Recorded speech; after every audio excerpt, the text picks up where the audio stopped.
YouTube? It's your boy YvngAjay back with another banger, man. Y'all can read about today's title about the reacting to Brixton versus Peckham. Most infamous beef in London, man. It's crazy because when we go out there, we gonna be in London, but you know, London. We are going to the good London parts. Yeah, good parts for sure. Hey, where we at? Where we at? First spot, man. That's the only place I know because the vlog. Shit, wherever y'all think is good, I don't know shit. Hey, when we out there, I'm gonna drop the low. Niggas gonna pull up. It's like, nah. But I ain't gonna lie, I feel like a lot of niggas will fuck with us though. Like, if we was really like pull up to this place. We gotta like, what's it called? Like, advertise that shit. Nah, for real, facts. But no, I'm finna react to the most infamous beef in London. Finna see what they talking about. This is a year ago, man. Got my boy Mo with me. Link gonna be in the description, man. And we started. No cap. Finna get straight to it. 14 minutes. What's up, guys? It's your boy Kid Nerd here back with another video, and we're going old school today and talking about one of the most infamous beefs in London and one of the first publicized feuds in London as well. I'm talking about the Brixton versus Peckham beef in the late 2000s to early 2010s. I don't want to drag on this intro for too long, and check out my Insta and Patreon in the description. And be sure to subscribe and turn on post notifications if you haven't already. Obviously, we have our Amazon gift card winner of the video as well. If you don't know yet, every video I get it? £50. Yeah, a year ago. Fuck. Nigga, take that. You give me a message and receive your £50 Amazon gift card. Let's get into the video. Get the fuck out of here. You know, it's crazy. I used to watch Rice Gum. He used to throw hella codes on the screen when he was vlogging. For Amazon? Just anywhere, nigga. I swear to God, I'm like, damn. And then you can use them? Yes. You had to watch the vlogs. They'd be in the middle of the vlogs. I'll be so lit right now. So before the publicized drill feuds in South London, like Moscow versus Zone 2 and Harlem versus 410, there was a very deadly war going on between Peckham and Brixton, which is one of the first nationally publicized beefs in London, gaining a lot of news coverage, and came about in the early stages of YouTube, where we could see direct disses, kind of originating diss tracks how we know it today. So as I said before, the two areas in this feud was Brixton versus Peckham. So first we have Peckham, which is located in the borough of Southwark in South London, which infamously is the area where drill group Zone 2 are from. But before Zone 2, there was the Peckham Boys, which was a gang made up of 5 estates in Peckham, which were the North Peckham Estate, Gloucester Grove Estate, Willowbrook Estate, Camden Estate, and the Sumner Estate. And these estates were very well known for how bad they were. They suffered massive unemployment and crime, and were very deprived. They pretty much were neglected by any law enforcement and government as well, and was even called Peckham, which is a hybrid between Vietnam and Peckham, comparing the area to the Vietnam War due to how much violence was there. Throughout the Peckham Boys gang, there were different sets, like the Firehouse Crew and YBP, or Younger Peckham Boys. There were also a couple of Jamaican yardie gangs in Peckham, like the Sunrise Crew and the Spanglers as well. And on the other side of the feud, we have Brixton,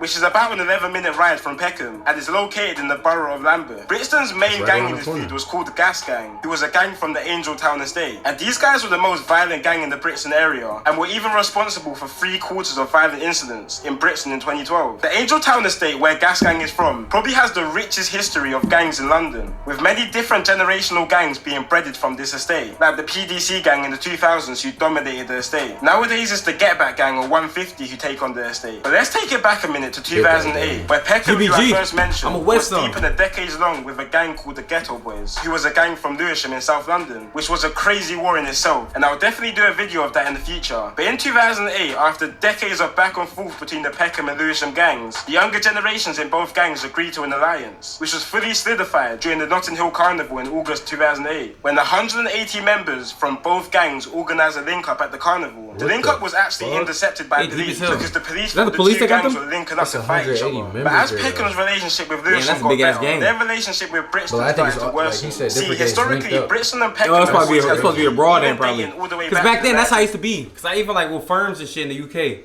they'll let the word know and then everybody meet up and just fighting and shit like that. That shit crazy. That's how it used to be at the firm. So the police probably got the drop, knew it was gonna be at that location and pulled up. Because there was no social media back then. Oh, I'm tripping. Feel me? But niggas just talking, you know. Because on Facebook, that's the dumbest shit to do. Yeah. The police will know. But I feel like Twitter, what the fuck? No, I feel like niggas probably was talking though, you know, because that's how the police knew type shit to be there. Because that was a lot of niggas, bro. I ain't gonna lie. Worsen. See, historically, Brixton and Peckham have always had a feud, even dating all the way back to the 1950s, where local schoolboys from both areas would clash, which was even more hostile after immigration, because Peckham was filled with mainly African immigrants, while Brixton was filled with mainly Caribbean. Trying to get on my peoples, man. So there's always been big culture clashes there. But as I said, in 2008, the war between Brixton and Peckham was starting to become a lot more heated, and these were times where guns were much more accessible than what they are now. That's it wasn't crazy. uncommon for a gang member to... That's actually... in the UK. They said it was And more these what? were times where get guns were guns much easier more back then. accessible than what they are now. It wasn't For sure, uncommon for probably, a gang 'cause member guns to wasn't be that big rolling probably around back with a then. gun. Just like Now how they got nowadays knives, most gang yeah. members roll around with knives. So there was a lot of back and forth shooting between these areas. chains In one and shit. instance, members from a Brixton gang called OC, who were heavily allied with Gas Gang, rid out on Woolworth Road, which at the time was a territory of the Shoot Instant Gang, who were part of the Peckham side, and started shooting at two Peckham rappers called Snap Capone and Butch, who were walking down the street. Both rappers actually managed to run to a convenience store and managed to dodge the bullet. While running into the shot, an innocent bystander just trying to get into the same shot was shot and killed. His name was Ryan Bravo, and he was 18. Y'all niggas got no aim out there, But bro. that's probably shooting at them when they're opening the door, though. In making this feud widely publicized in the UK. Like, Just to rub every salt in the documentary wound. we do, they say that, bro. Like, The No, OC it's a straight gang bullet. made a diss track crazy. called Bullet Ridge. But that's how I be in the When a streets, member though, of man. the These niggas, situation bro, they ain't was shooting delivering, anywhere. They trying to hit "Have you run something. in the shop like you're buying something?" While a member of a Peckham They just trying gang to then make a responded statement to for the That's why I say, situation. like, niggas that be having guns in the streets really don't know how to use a gun. If you really think about it, they just know how to aim, Yeah. but they don't know how to shoot. They don't That's got why when you run into somebody that's actually trained with a gun, like police officer, people that have their license and shit, you're gonna get fucked up because they're practicing on their aim. They're able to go to the ranges. Most of these people are felons where they can't hit the range. Yeah. So the time they shooting their guns is when they shooting at No, that's someone. facts though. A lot of them niggas who be holding guns, they really don't. They don't even know shoot. how to hold it too. Literally, They- it be some niggas that be holding just the bottom part and shooting like this. Niggas really don't know how to shoot that bitch. Literally, for real. bro, That's on crazy. God.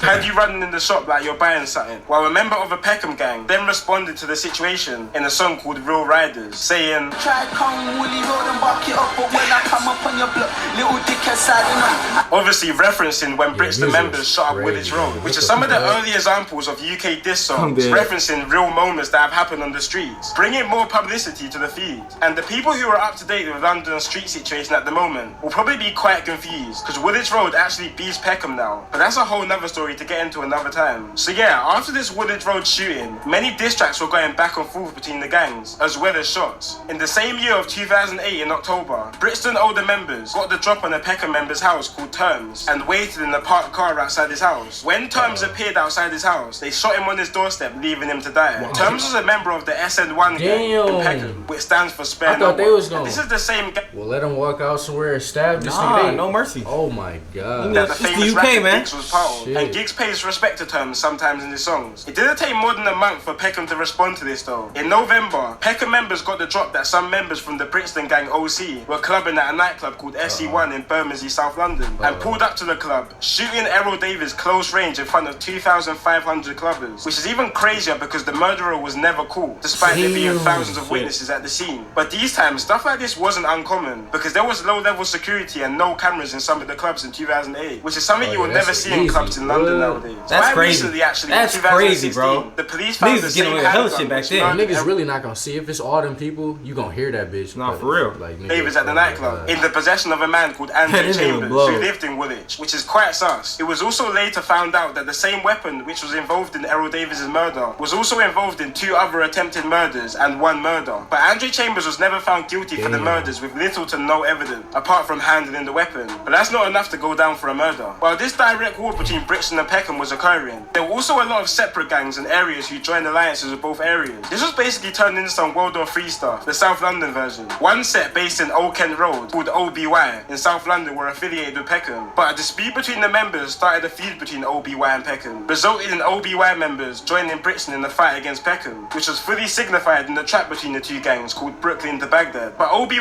went off to a bad start in this feud after losing one of their younger members called Baby Ryder. His real name was Sunday Essia, and he was a 15-year-old orphan from Nigeria after his mum and dad both died when he was younger, and he started to get involved in the South London feud. Before he was stabbed, he pulled out an imitation firearm on 4 rival members. When they realized it was fake, they chased him through a park while he was screaming for his life, begging his killers not to kill him and spare his life. But he was ultimately stabbed 9 times and left to die. So after the back and forth in 2008, Brixton and Peckham was literally a no-go zone. And me personally, growing up as a kid around these times, despite me not actually living in the area and being too young to understand all this stuff, I just knew Brixton and Peckham was a place you do not go. Even the Member of Parliament of Peckham at the time, Harriet Harman, would wear a bulletproof vest and have security while she would walk through Peckham, further embracing Peckham the must name be Peckham. like that. Then Shit. 2009 hit, and this was a big year for music music from both sides, but especially from the Peckham side of things, when Giggs dropped a couple mixtapes and started putting some of his other members onto music, like Gunna D and Killer Kai. But Giggs was under a lot of pressure from the police at the time, who would cancel his shows, warn labels not to work with him, and even banned him. Oh, is it the older dude? Yeah, the older dude. It was with that Digga D and them? Yeah. Not Digga D, Dave, Fredo, and all them? Yeah, I remember you talking about. Because I remember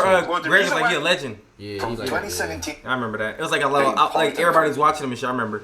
The reason why Damn, police that's were crazy. so onto Giggs is because the streets were It's crazy. crazy. Like, this He fucked up to looks say. insane. That's But he's crazy. still here type shit. That's crazy. Yeah. A lot of niggas that be in this shit don't be lasting. They be getting killed or go to jail. He was smart and shit. Oh, yeah, he probably was a leader too. Police taking down these drill music. Them be the ones that be The surviving. reason why police were so onto Giggs is because the streets were crazy at these times. And Giggs' Peckham gang, SN1, were making headlines early on in 2009 when they executed the ex-member in broad daylight on a busy street because he fell out with the gang earlier on. This was a ticking point for police because it was seeming to the public at this time that the gangs had took control and could do whatever they want, which was essentially true. So police started gathering CCTV footage of previous ride-outs from both Peckham and Brixton gangs in an attempt to take down some members. Police sent over this footage to Peckham members' lawyers as proof of their involvement in the feud, which a member then grabbed the footage off his lawyer and uploaded it to YouTube. The original video is no longer up, but a re-upload of it is still on YouTube today. And so is Peckham members riding out in Brixton in masses. And when looking at this footage, this is some propaganda-worthy stuff. Like, the captions in the videos are so funny, and all the footages just show how crazy these times really were. Like, gangs were just riding their ops with 30 guys on pedal bikes, loaded with guns and knives. There's no way you could get away with that stuff nowadays in London. Boys can't even walk to the shop in London without getting stopped by police, let alone that many people on bikes. Brixton gangs responded to I do see why the police be on that with these niggas, bro.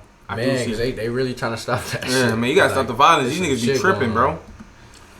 Like, it's not even to the like, shop in niggas London doing without some getting dumb stopped by shit. police, Man. let alone that many people. And they got a lot of bikes. innocent Brixton people gangs outside, bro. responded to this YouTube video in the music video called Your Liars, and the whole year of 2009 was literally just filled with violence and diss tracks, with some real classics like Wreckage from Peckham younger members. Around the same time of this release, a 13-year-old boy was stabbed 5 times in South London due to the feud between these areas, which hit national attention because 13 is hella young, and I think this rang into a lot of people's mind that this issue was very bad because kids as young and even younger than 30 were now known to be involved in this. And on top of all this Brixton and Peckham beef, Peckham were having their own issues inside the area, and the civil war started to ignite in the Peckham area, which was fully all out after a member of the MLB gang, or Mandem on Brandon, was shot dead by Peckham Olders. MLB is a gang from the Brandon estate in South London, which is the same estate drill group Moscow 17 is based in. Peckham rapper Snap Capone was linked to the murder, but managed to beat the case. But a member was sent to prison for hiding a gun used in the murder. This created a lot of politics between Peckham and the Peckham affiliated gangs, and eventually after many disputes, members of an estate called Lexham Estate split away from the Peckham sets and started beefing Peckham, which just started turning Peckham very messy. At the same time, different Peckham sets started turning on each other, and because Peckham is such a big area and has so many different estates, the gangs just started keeping inside their estate. One of these being the Pelican estate, which started beefing other Peckham gangs after the disagreement, which in December of 2010 resulted in 2 members being stabbed and 1 being shot to death. The member who died was called Vesta, and police were investigating the situation heavily at the time. So while this investigation was taking place, a younger member of a rival Peckham gang started to go onto the Pelican estate and post leaflets through the doors which said, and I quote, "Stop snitching or we'll come for you," which must have been hella threatening for the normal residents who just live on the estate and had nothing to do with the gang situation. 2 members, Tiny Nutty and Jungle, were convicted and sent to a minimum of 30 years for the murder, just before Tiny Nutty got booked for the murder of Vesta. His older, who was called Nutty, was on remand in prison for a firearm charge. Around these times especially, it would be common for older members to have youngers, which would then take on their name essentially, just like how Tiny Nutty took on Nutty's name. A 17-year-old from Peckham was also on the same charge as Nutty for the firearm, but just like how gang hierarchy works, other members were pressuring the 17-year-old to plead guilty to the firearm charge, which would then allow Nutty to be free. The 17-year-old refused though, which resulted in other members executing the 17-year-old by luring him into a car and shooting him in the back of his head, and then burning the vehicle on the day of the court hearing. Nutty was accused of arranging. Yes, but there's some shit that be going on out here like that, too, but we don't know. That's gang life though, bro. That's gang life.